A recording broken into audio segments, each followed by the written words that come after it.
ఈ నెల 7వ తారీఖున ఆంధ్రప్రదేశ్ మదనపల్లి నియోజకవర్గం నుంచి ముస్లిం ఐక్య వేదిక జోడో యాత్ర. దీని ముఖ్యాంశాలు ఏంటంటే, ముస్లింలు ఉన్నటువంటి నిష్పత్తి ప్రకారంగా రాజ్యాధికారంలో కూడా మాకు భాగం కావాలి,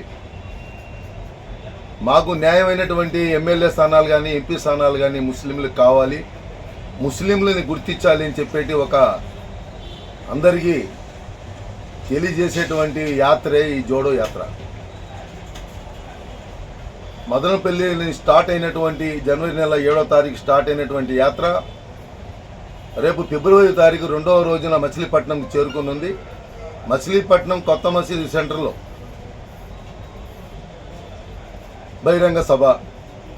ఆ కార్యక్రమానికి కూడా మీరందరూ కూడా రావాలి. ఆ యాత్రకు నేను కూడా వస్తున్నాను.